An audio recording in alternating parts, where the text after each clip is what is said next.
Well, good morning, everybody. Welcome, welcome. It is time to get this property tour on the road. Let's go. Good morning. This is Scott Buckholz. I am your host for today's live Zoom property tour. I've been a part of this national community of investors for over 5 years now. I love doing these on Saturday. We're constantly moving around the country and featuring different investors, sharing different strategies and what they're doing in their careers and how they found this group of investors. And today, it's my privilege that we'll be showing and sharing with you Marilyn Saunders property down in Rossville, Georgia.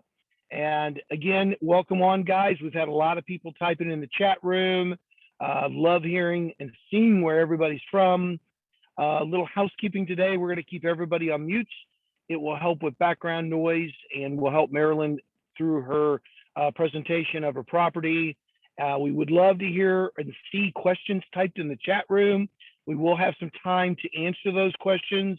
We'll keep this to just about an hour today so we can respect everybody's time. It's a beautiful Saturday here in Cincinnati, Northern Kentucky. I've already been out to two of my properties and just stopped and picked up a truckload of tile that I'm delivering to another property. So it's a busy day in the life of the real estate investor. So guys, again, my name is Scott Buckholz. I live in Northern Kentucky, which is just south of Cincinnati, right over the Ohio River. I've been a part of this community for over 5 years. I'm a full-time real estate investor. I'm currently building 5 homes. I also have a flip going on. I've also have rental properties in Kansas, finishing the renovation of a 9-unit apartment building, and just, again, super excited that you guys have taken some time out today to join us. I'd like to bring Marilyn out. Marilyn, can you come on out and turn your video on and your audio?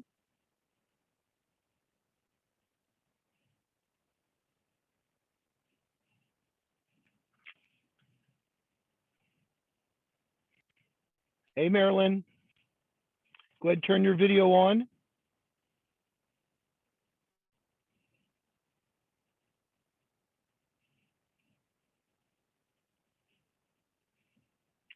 Let's see. I know she's there. We've already talked. Yes, here I am. Here I am. I'm so sorry. The that little box was on there, and so it wouldn't let me push anything until I got rid of that box. No, you're fantastic. You're fantastic. So, guys, this is Marilyn Saunders. I've known Marilyn for, I want to say, 4 years now, and maybe a little. I think it's closer to 6. I came in 2016. I came in 2016. Well, yes. So it's getting close to 6. So it's been 5 years. Absolutely. Yeah. And I've known, and Marilyn and I are not only friends, but we share and we collaborate as real estate investors. Marilyn lives in Tennessee, and I'm going to let her introduce herself a little bit, kind of give you her story. Marilyn, there's a lot of folks on today that don't know who you are, or maybe have not seen one of your property tours before. We haven't had you out for a while, so this is really a privilege. And so share a little bit about your story, how you found the community, and because I know you've been doing real estate investing for a little while now. So can you go ahead and take it from there? I sure can. Hey, welcome everyone. Thank you so much for coming to 1001 Magnolia Street. Such a Southern name. But where you are, I want to start first by telling you kind of where you are, where I'm coming from. I'm in a little sleepy county called Rossville, Georgia, Walker County.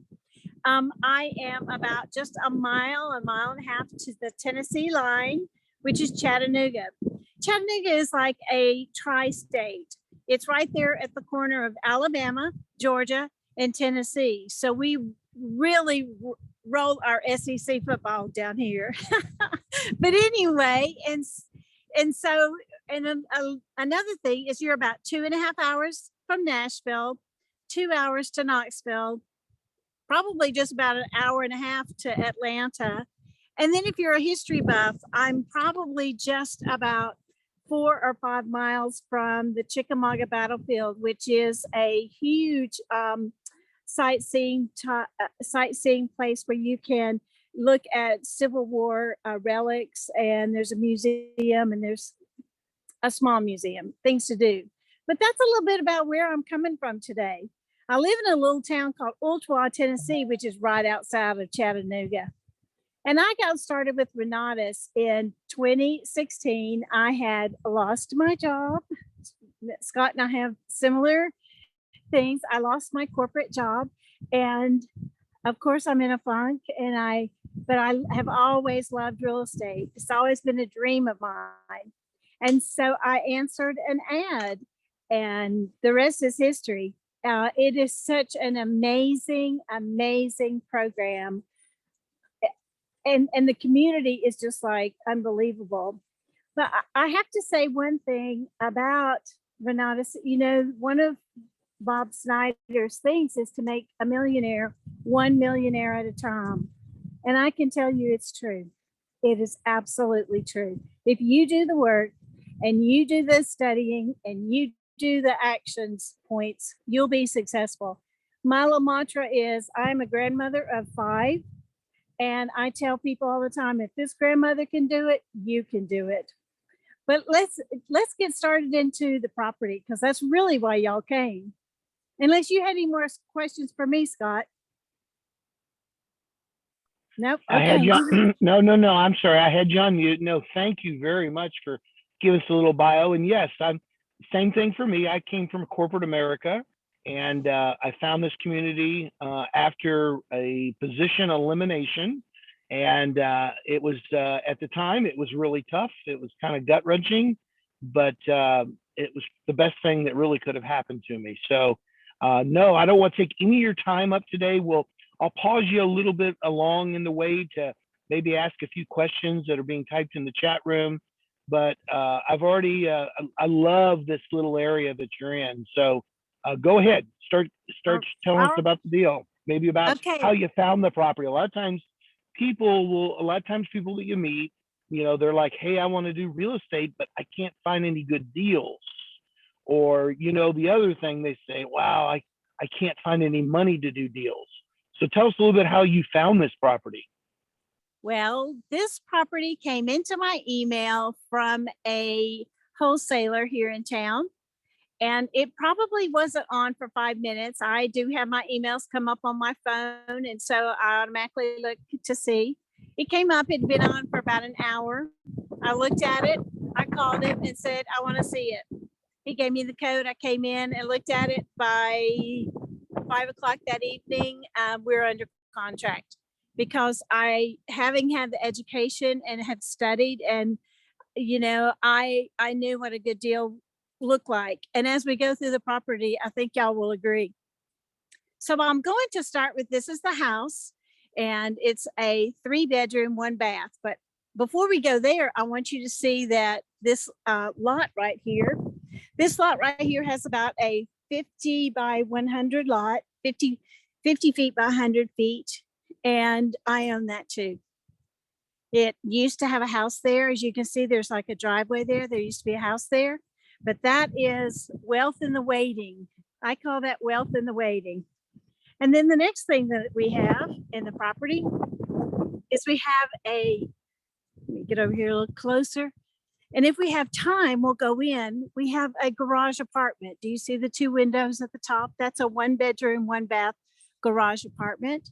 I have 2 garages there, of which I maintain possession of those, so we can use that to store our things for our business. Just another little side note, I just bought me a used truck for cash, because I've learned how to velocity bank and save my money, and you have good, wise financial decisions. So let's go in the house. Excuse me.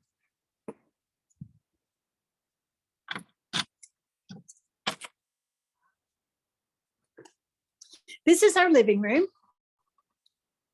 This house was built in the 1950s. And so it has a lot of the craftsman trim. And this is an original craftsman door. I'll close it and get a little further away so you can see it. I just love the door. There's the windows that are the original wood windows. Here's our dining room. Now that light fixture is going to be changed out today, so don't look at that light fixture. We added the crown that was left over from a previous property. So that cost us nothing but labor. We had a complete rehab on the kitchen. The kitchen is all brand new.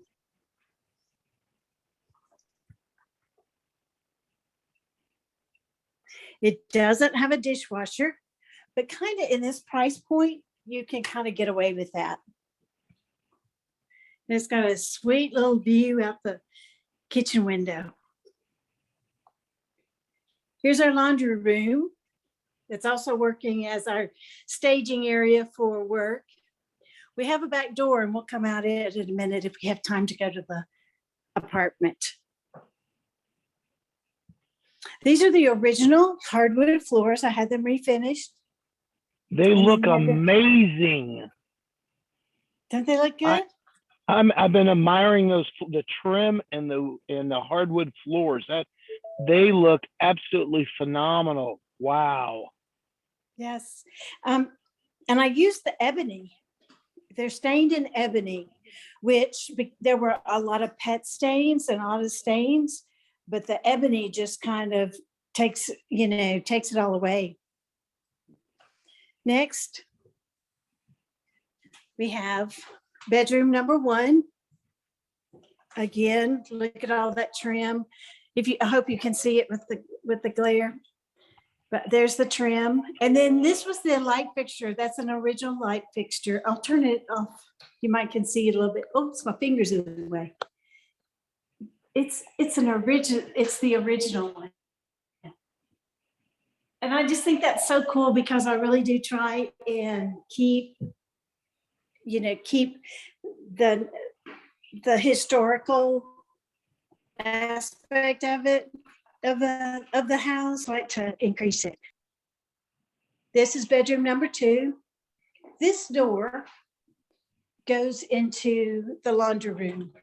I don't know why, but it goes into the laundry room. This is our maintenance, and then part of the closet. That's the only drawback to the older houses. There's not much closet space. Next, we'll go upstairs.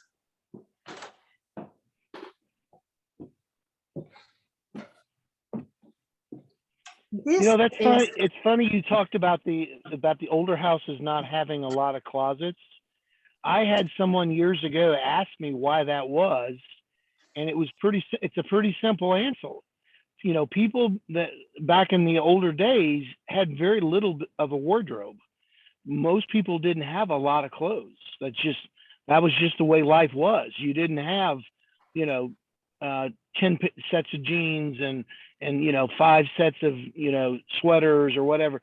People had very little wardrobe. So you're right. It's in these older houses, the closets, they have them, but they're really small. Yes. And they also used that furniture piece called wardrobes, and they kept their clothing in those. Kind of like an armoire. If anybody's ever seen like a nice armoire cabinet, like a big chest. Exactly. They'd open that chest up and there'd be a rod in there, and they'd hang a lot of clothes in there as well. Yes. And this is our loft area. This was pretty much unfinished when I purchased it.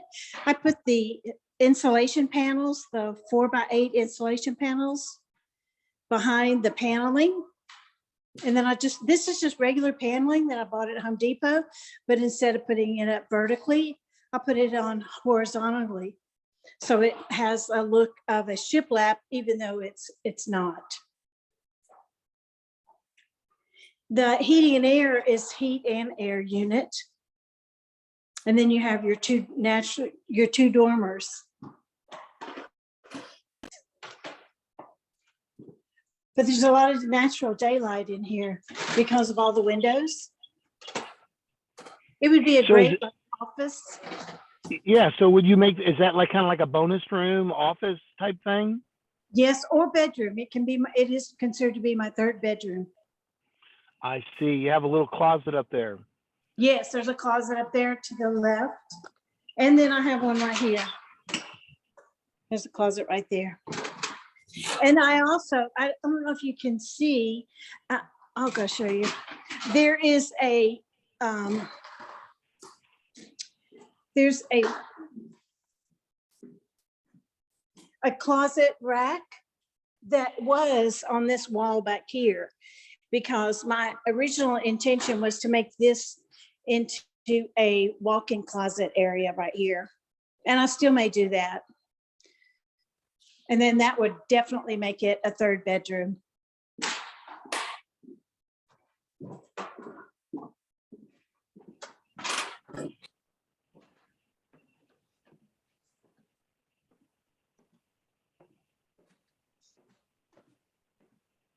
Then let me show you.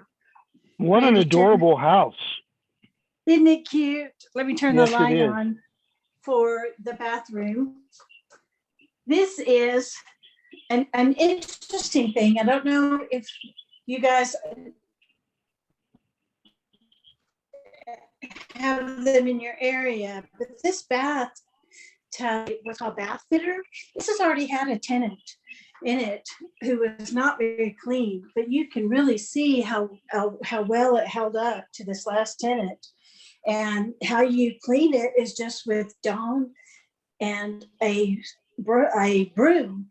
You put Dawn and vinegar in there and swish it all around and put it on the walls and then rinse it off. And it's great. This was a total rehab. I mean, total rehab. We had to move the door. The door swung the opposite way.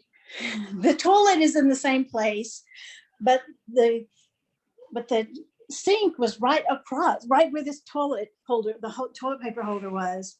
And so the door opened to all this blank space here. And so we redesigned it by moving the plumbing for the sink over to the left and then swapped the door out. And then we have beadboard on the walls.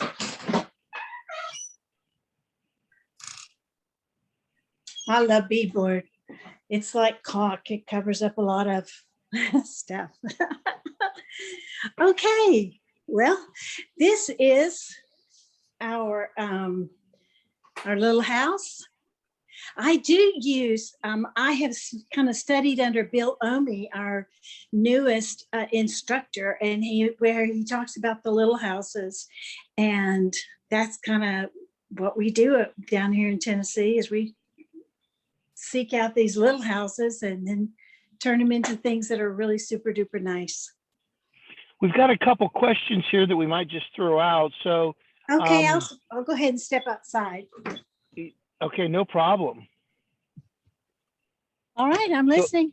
No, yeah. So again, just a couple questions so far, and if you guys have any additional questions, please type them in the chat room.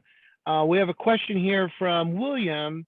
Wanted to know how you acquired the property. So you mentioned earlier that you have relationships built up, and you had a wholesaler that reached out to you with this opportunity. So this was off market, I take it. Yes. And a wholesaler reached out to you, and sounds like to me, I think if I heard correctly earlier on, you actually had it under contract within the day. Yes, because I could tell this was a really good deal. You know, getting the lot, the house, and the apartment. It, you know, it has potential for 3 doors, and as they'll find out later, what I paid for it. So yeah, we're going to go through numbers here in a little bit. I mean, it's an awesome profit opportunity, and so they want to know how you funded the deal. So okay. I always like to share with people, because that's something that I really learned. Because before I found this community, Marilyn, I was like you. I always had an interest to be a real estate investor, and actually, my parents had been very successful in acquiring rental properties back in the 70s and 80s. And they got up to one point around 27 or 29 rental properties.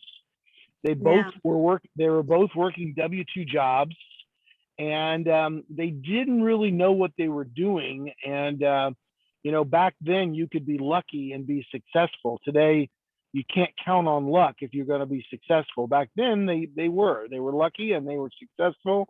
But I saw that what they were doing, and I saw that additional capital and that passive income that was coming in, and so I really had the itch to get involved, with real estate. So, I'd also always heard, my whole adult life, this thing called other people's money, OPM, where people would actually be your lender or investor in your deals.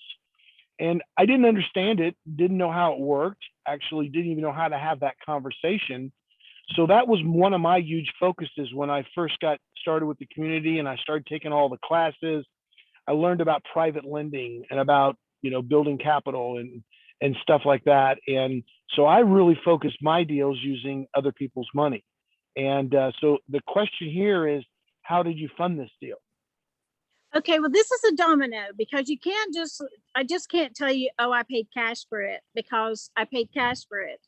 But you have to go back to the domino behind it. The domino behind it was I had just completed a fix and flip in Chattanooga.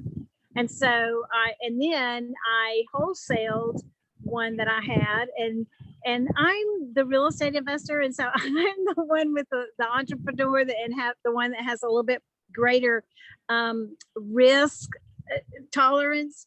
But my husband was just like, he was a little nervous because we were finishing up a 4-bedroom, 2-bath, about 2,800 square feet, fix and flip. And so we started with that one, and then we bought this little house that I'll call Colonial. And I think that was my last property tour actually. And so we had Colonial, which was a fix and flip. We sold that one, so we had the cash there. And in the meantime, the very same week that I closed on Colonial, that I called and had an opportunity for another one down here in Rossville.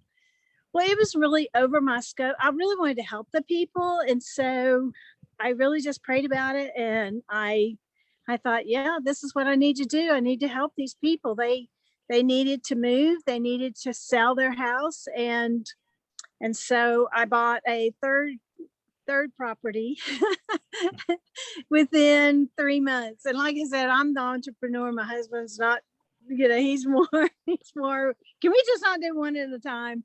But so you have to look at the domino. We sold the one that I purchased in January. We sold the one that I purchased in June. We sold the one that I sold in June. The third one, I think we sold it by July, in the first week in July. And so I had the funds. And then this one came around in November. And so we paid cash. Now, we used our income and our business income to do the rehab. And then I went and got and then I refinanced it to take the money out. The Burr method, buy, rehab, refinance, repeat. There's another R in there, but I don't remember what that one is. But that's what I've done. And so now I have a mortgage on this one, but it has created more capital to go and do something else. That's awesome. Yeah, no, that's wonderful. That's awesome. Williams, I'm going to take this question here. Oh, well, let's ask this one. Did you know much about real estate investing before you found the community? Oh, a little bit. I was a real estate wannabe. I had done my first deal. I was buying them off the courthouse steps back when you could do that really, really easy. And I'd gotten hooked up with some banks here. And so I had 2 partners. And so the banks would call us. So we did 3, I would say in the late 90s, early 2000. See, I am a grandmother. I'm telling how old I am. But, and so I had just done very few, but everything that I knew then was just, you go to the bank and you get the money. I did not know about hard money. And that was the next thing I wanted to say is after I got my education, my very first deal was funded by hard money. And so I recommend that class, and I recommend using hard money. look it out, look it over. You know, you've got to pay attention to, and you need some education. Don't step into that arena without having an education. But hard money works wonderful because it's basically a cash sale, and because you can close within 7 to 10 days, and that's what you need if you're going to buy the off-market properties. Absolutely. Now, Randy, does Randy do some of the work in your properties, or do you use all contractors for everything? Let me see. He has already cleaned some brush off the bug. There's Randy. Hold on. Wait. I got to turn you around there. There's Randy. I see you got him hard at work. That's good. He says another Saturday in paradise. So would you say that what, like, on a percentage as far as the scope of work, how much of it are you using other people to do the work? I know personally myself, you know, I have a contractor. I have a lot of different trades and subs and things like that. I don't do much of the work myself on my deals. I get involved when it gets toward the end of a deal on a flip or a new home being built to make sure the T's are crossed and the I's are dotted and it looks really, really good. But so does Randy do much of the hammer swinging or laying, you know, installing the B board, things like that, like you were talking about? No. He's more of a weekend, what I'd call a weekend warrior. He still works his W-2, and hopefully those days are numbered. But right now he's still working his W-2, and so he just works on the weekends when we work. I mean, I've gotten to where I hired out. And it's an interesting thing. I'll speak more to the ladies on this, is that, you know, another reason why the education is so important is because when you have the education, you know what you know, and you don't let anybody tell you that you don't know what you know. I had one male contractor tell me, he said, you know more about construction than most of the contractors I work with. I took that as a very nice compliment, but I don't always get that. I get, oh, honey, don't you worry your sweet little head about this. But then I put my feet down and go, no, we're doing it this way. And because then I start calling out code, and they realize that, yes, she's done her homework. She knows how far the spindles have to be apart, and she knows what's to code and what isn't to code. I don't know it all, but I have a book that I can refer back to. That's awesome. That's awesome. Now, are you going to take a couple minutes and show us the apartment? Because I think we have a little bit of time. Yeah, great. By having that apartment, that adds a lot of profits to this deal, which we're going to get into the numbers here in just a minute. The first thing that you all will notice, and this is vacant, when I purchased the apartment, there was a tenant in there, sweetest little lady, and she was paying $300 a month. But you can see, first thing, that is so off code. So we got to put a railing up. First thing, railing has to go up. But it's got a nice view just to sit out here on this little deck. And we come in and we've got a little living room here. Here's your closet, though. That's a little awkward, but you have a closet there. This is supposed to be like a dining room. It's like the middle room. Here's the bathroom that is going to be a complete rehab. In fact, I'm going to take this door down and try and put a barn door here. So then that'll open up that small closet. It won't seem so claustrophobic because it's small. Then here's the bedroom. And those of you who like architectural things, let me show you this door. This door is what's called an old Florida door. Can you see the panels? No, you can't really through the screen, but it has those slats. Maybe I'll walk around and show you the back of it. Yeah, I can see the glass slats. Yeah, I can see the glass like slats that you're talking about. And you rolled them out. Here's my kitchen. It has a pantry here. And it has, here's the sink. Now I'm going to keep the sink. Okay. Going to keep the sink. That cabinet, I'll get rid of it. I'll put shelves up there. Going to get rid of half of this because the stove goes kind of in an awkward place. See that plug? So the stove goes right there. Refrigerator goes there. I'm going to get rid of those and put shelving up there because then they'll open it up so much. And then here's your eat-in. Depending on my price point, I may put a stackable washer and dryer in this corner. If I do that, that would really raise the rent price. This would right now, as is, would probably rent for about $500 a month. But I just can't rent something like this. I gotta fix it up because that's part of my mission statement is providing beautiful housing at an affordable rate.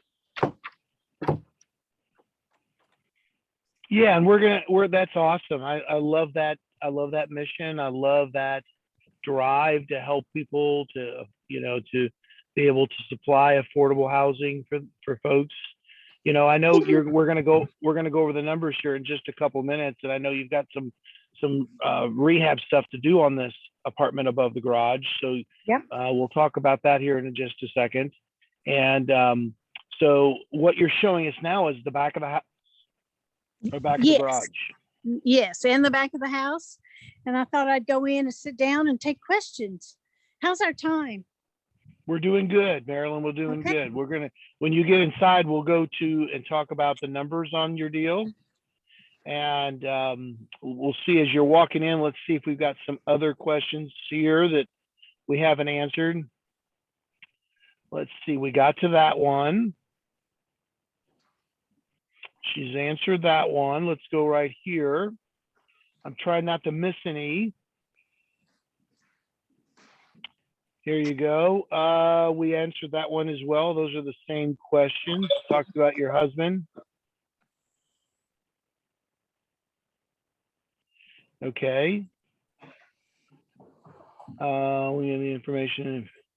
When taking classes and getting information, is the information hard to...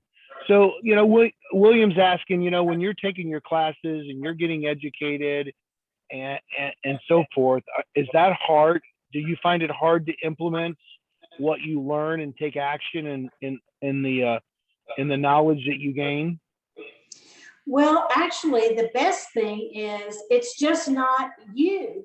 You have your community. If I have a question, I can contact somebody, and my first line is to go to my community here in Chattanooga. We're a small group, but I have people here in Chattanooga that I could call and run deals by and say, what do you think of this deal? What do you think of this? I've got this tenant doing this. What do you think of that? So I go to my community first. Second thing that I do is I make sure that I'm on the study groups. We have the essential study groups, and we have the AIT study groups are starting up. And so that's going to be very key in helping you to put it all together. And I understand that when you're starting the education, you're like overwhelmed because it's all so new. But that's part of it. And what I tell people are all the time saying, how can I get started? And I will tell them, I want you to look at 100 houses. I want you to look at 100 houses. You're looking at them online. You're evaluating them online. Look at them, look through the pictures, begin looking at things. Now, sometimes the pictures look great. There was one down here in Georgia, just about, I don't know, 6 miles away from where I am, that I saw it online. I'm looking at the pictures. It's a great price. It was in the 70s, I think, 60s or 70s. I'm thinking, okay, I wonder if I need to just go ahead and make an offer right now. Luckily, they said, oh no, you've got to have a realtor.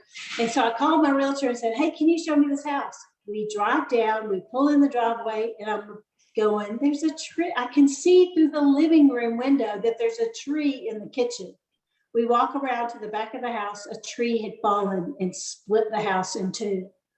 Now, if I had not done my homework, I would have been up a creek, because I would have bought a house that would have cost, you might as well tear it down, as much damage as was. So, but that's what I'm saying. Evaluate 100, look at 100 houses, not 100 houses you want to live in. I'm talking about actual houses that you could purchase as an investment.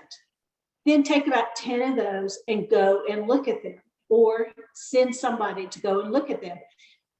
You can use a realtor, you can use a wholesaler. You don't have to be buying the first time, because the more you get used to looking at what you're buying, the more confident you will become. And so I think that is a good way. And then maybe work your way down to 3 of them that you might want to make an offer on those 3, if you're ready. Now, of course, the first thing is always do your money. Do your HELOC, do other people's money. Take Chris Albin's creative acquisitions and take the funding courses, and that will set you on your way. So Marilyn, when I found this group, it will actually be 6 years, October 31st. So I'm about to hit my 6-year anniversary with this community of investors. And, you know, one of my mentors from this community, one of the things that he taught me and he instilled in me in the very beginning was to be in it very ties in with what you just said. He said, be in a hurry to analyze your first 100 deals. Take your time doing your first deal. Absolutely. And there'll always be real estate deals out there, guys. There'll always be we've got this great class called Deal of the Decade. There'll always be a deal of the decade, but you need to learn how to find those deal of the decade. Okay. A lot of what Marilyn's been talking about today about different individuals or different, from hard money lenders to private lending lenders to realtors to wholesalers to bankers, is when you get started, start working on building those relationships. Okay. Because those things are so important. All right. You will not do it alone. If you intend to do it alone, you'll burn out. You don't do it alone. Yeah, you'll have a harder time, that's for sure. Yes. What I'm sorry to speak of you, Scott, but what I mean by that is, yes, your investment may be just yours, but use your community, bounce off people, call your community members and say, hey, you know, can we have a mastermind? And everybody bring their deal and they talk about what they're going through. The masterminds that we've had recently have been about evictions. And so we've talked about evictions. And so you have a mastermind, and I mean, if nothing else, put it on Meetup and have other people come and get other people's input. I will say one thing, and that is keep your deals within the community. You can trust your community, but if you're out in the open market, don't tell your deals. Like, I didn't tell anybody about this deal. When I got this one in my email, it was like, outside of Randy, but you know, Randy's used to, oh, we're buying a house today. But you know, use your community. Community. We had a question. I'll take this question too here. Someone asked about terms when using hard money, and you know, those vary. There's when I say there's probably over 1,000 hard money lenders out there that have been vetted, that are real, that are legitimate, and there's probably over 1,000. Okay, and I have seen the lowest I've seen on hard money was 8% and 2 points. And I've seen it go all the way up to 20% and a couple points. So a lot of times when you're working with a hard money lender, they're going to base their interest and their points on your experience. So, but don't, again, do your due diligence. We talk about a lot of things on these property tours. Obviously, you have to get everything checked out. You should, if you don't already, you should be building a partnership or a relationship with an attorney, a real estate attorney. You should also have a realtor or two. You should have an accountant, things like that. And you should bounce it off those professionals as well. But hard money can vary. So it's really hard to come up with particular terms. And there's a lot of good ones out there, but just got to do your due diligence.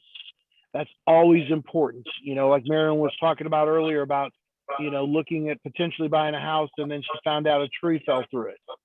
She did her due diligence. Absolutely. And absolutely. So let's go ahead and pull these numbers up before we actually start running out of time. Let me pull it up on the screen here. Okay, well, while you're doing that, I want to Yes. tell them, about the hard money. Take the class and learn about hard money. Take the velocity banking course so you understand interest, because what you're going to learn in velocity banking is interest really doesn't mean anything. It really doesn't mean anything. You have to make sure that your numbers will work, and that you have, because that's what the Bible says, make sure that you have the materials and the money to build your house before you build your house. And so that's, of course, the Bible has good wisdom, but that's good wisdom for us. And also realize that my journey and my success is different from someone else's. Everyone is different. Everybody looks at things differently. There's a joke in our community that another Renatus investor, he and I both go and look at two houses. He would not even touch the house I bought, and I wouldn't touch the house he bought. You never know. So results always vary. Well, let's go ahead and bring this up. Marilyn, can you see your screen on your phone? I can. So let's go over these numbers. So this is really what we would call a fix and hold. You're doing some repairs, some renovations, and you're going to hold the property as a rental property. And so again, you discussed earlier on that you found this property through a wholesaler. You also shared that you put it under contract right away. Interesting question. I didn't see anybody ask this question, but when you put this under contract, did you leave any contingencies in there just in case in your contract? No, because usually when you're dealing with a wholesaler, a experienced wholesaler, there's contingencies, but you lose your earnest money. Right. I have lost earnest money. I put my money on a house one time. Once I got my guys out there to look at it, they were talking $10,000 roof and a $10,000 electrical. And I walked because I was thinking that's $20,000. What did I lose? I lost $2,000. But it's like I had to explain to Randy, do you want to lose $2,000 or do you want to lose $60,000? Because that was what would be at stake. Take your education, do your homework. But most cases, no, you do not have very much contingencies. If you do, you lose your earnest money. Yeah. I know one common contingency that a lot of investors use is an inspection period, but depending on the deal, like you said, a lot of times it's as is. And so you acquired this property for $72,000, correct? Correct. And that's with my closing costs. And that includes your closing costs, okay? And your closing costs would be They were about tax 2,000. or legal stuff, it would be, Yes, the clothes. Mhm. yes, absolutely. And then what you're budgeting, you 33,000 on the rehab for the house, Yes, which you've already completed. Is that right? correct.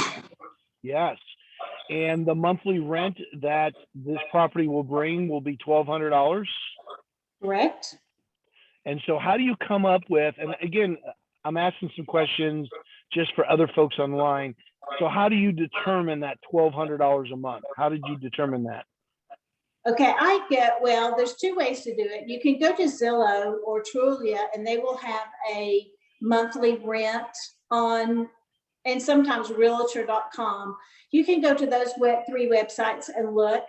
You can also go to Facebook Marketplace, even though I'm going to put a red flag on the marketplace, because there's a lot of scammers out there that are putting they're picking up pictures from other people's deals and putting them on their own as their own, and putting the rent down very, very low just to try and scam somebody, and they're being successful. But you can look at what the going rate is. The going rate for a 3-bedroom, 1-bath in this market is probably between 1,100, and it can probably go as high as 1,400. If you go into the state of Tennessee, it's slightly even higher than that. It could probably pull, it'd probably be 1,300 to 1,500. So at 1,200, I mean, that obviously it's super clean. It's, you got a new kitchen. I mean, it's just adorable. That is a adorable place. And then of course the city, I'm very familiar with Rossville. I've driven through there before a couple times, but it's just a nice, quaint, sleepy little town, and very clean. It's a very clean community. And so 1,200 is what you're budgeting that you will be able to get in rents. And then your garage apartment, here's where our added value, or your added value, is. Obviously you have no true acquisition price because that's part of the 72, just like Exactly. the lot next to it. But then you're putting about 6 into it, and you kind of went through some of the things you're going to do there. And, as far as the bathroom goes, as far as the kitchen goes, the front porch, a few things like that. And you're going to be able to get, because you said you could probably rent that as is. And guys, I think you all can relate to this.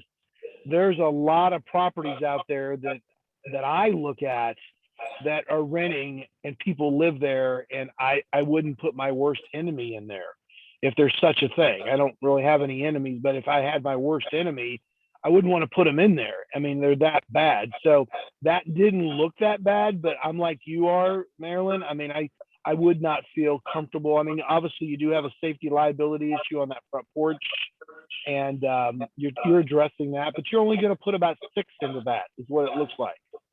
Correct. That's what a modified kitchen rehab, pretty much a redo on the bathroom. I'm funny about that. The way I look at it is, we've got a nice clean bathroom. That the lady of the house, she's going to jump on that. If you can have a cute kitchen and a nice bathroom, yeah, you can ask for a little bit more. In fact, Randy and I have disagreed on the monthly rent. I say it's closer to 700 once it gets rehabbed. I was about that same thing. I was thinking, man, I would double check it again, though, Marilyn, and because obviously I've seen your work before, and I've seen other things you've done, and I mean, I know this, and I'm looking at the front house, the way it turned out, how beautiful it is, and clean and bright, and I mean, you sure might want to double check that, but 600 for this exercise, 600 is a very good figure. So you're looking at bringing in, and again, and you have I love the extra lot as a wealth in waiting, but you have $1,800 a month potential in gross income, and you're looking at your expenses like your taxes, your insurance, your debt service, Things like that are about $800. So you're looking at potentially cash flowing $1,000 a month on one deal. Yes, sir. On That's one deal. That was why it took me 5 minutes to look through these pictures, call my guy, and go, I want to see it. And, the rest is history. It just takes a few more of these to really have a nice monthly passive income coming in. Now, do you have any other buy and holds right now? Oh, yes. Oh, yes. I thought so. In fact, we just bought one, which was amazing. I get a phone call from a lady saying that she wants to sell her house to a fix and flipper. She had mentioned it to my sister-in-law, and so my sister-in-law gave her my number. She calls me. I'm at one of my buy and holds trying to get it ready to rent here in Chattanooga. It's a townhome, and she called me, and I said, I'm on my way. She called. I got in the car. I drove to Cleveland, Tennessee. I know you know where that is. I drove to Cleveland, Tennessee, and walked through the house. It was rent ready. I mean, I was just like going, well, and so of course I put my deal together. And so Randy and I went up the next day and signed the contract, and we closed within about a month. But the main reason was they needed the month. We were ready to close before they were, but they needed a month. It was a probate deal in the estate situation, and so the family wanted extra time to get things out. And what we did with that property was it had a converted garage with ugly carpet and wood paneling, and so we painted the paneling white or gray. We painted it a soft gray, and then we put in new carpet and redid the deck. But what we did with the deck is my little carpenter, he just put in new rails on the top. We kept the bottom because it was pretty secure, but the rails were not. And I had a renter. I was in and out of that one, my quickest within a month, and I already have a renter in there. So I'm completely rented. We have 5 properties, and so that's why this one should be rented this weekend. We've shown it 4 times, I think, on Zillow. It's had over 1,000 hits on Zillow. Isn't that crazy? 1,000 hits in Rockville, Georgia. Yes. And I would say, I'm saying 30 people have reached out. 30 people have sent me a thing saying, hey, I'm interested. And I've shown it about 4 times, and it went on Tuesday. It went on Zillow Tuesday. That's amazing. So Marilyn, we're getting ready to wrap up today. I'd love to have you back out and on your next deal. I love how you share your deals with us, and it's just you're just amazing. And I always get so inspired talking to you, and I miss seeing you like personally. I know we haven't seen each other in a couple of years. And yeah, so I always like let's if you could leave anybody that's on today, if you could leave them like one bit of advice or one takeaway, like another golden nugget that you could give them, what would it be? Because you got people on here today, Marilyn, that are either already a part of our community and they're doing deals, or maybe they're getting ready to, they're working to start their first deal. We might have folks on here that have never been to any of our property tours online. They're not a part of our community yet. So they're kind of checking this out and so forth. So what would you like to leave everybody with as far as kind of like a little bit of advice or golden nugget, we'll call it? Okay, I'm going to give 2. And one is to quote Bob Snyder, which is the Renata mission statement is to create millionaires, 1 millionaire at a time. And it's true. It's true. You do the work, you do the studying, and let the process take care of you. That's the first thing I'd say. The second thing is that I am a retired speech therapist who has 5 grandchildren. And if this grandmother can do it, you can do it for sure. That's awesome. That's awesome, Marilyn. Well, we really appreciate you sharing today. I see Randy sitting over on the stairs there. You know, give him a big hello from me, and good luck. I say good luck, but I got a feeling you're going to rent that really quick, and and we'd love to have you back out on your next deal so you can share what you're doing next. Okay. Sounds great. Thank you, everybody. So to wrap up, guys, if you're invited out today as a guest and you want to see more of these type of things, or you'd like to learn more about some of the things that Marilyn has been talking about, from velocity banking to creative acquisitions to hard money to private money, you know, just lots of different things. Get back with who invited you, and they can get you to some other events that you can attend. And but for now, guys, have a great Saturday. Have a beautiful weekend. And we got Halloween around the corner. And somebody just reminded me that we're like a month away from Thanksgiving. So I know, it's amazing. All right, guys, have a great weekend, and we'll hope to see you next. Well, next Saturday we will not be here. So next Saturday we are having what we call our regional events. It's a big 2-day weekend training event that you can either be at Chicago to attend it live. I'm going to be attending it online, but we'll be back the next Saturday, which is the 30th. So for now, you guys have a great weekend, okay?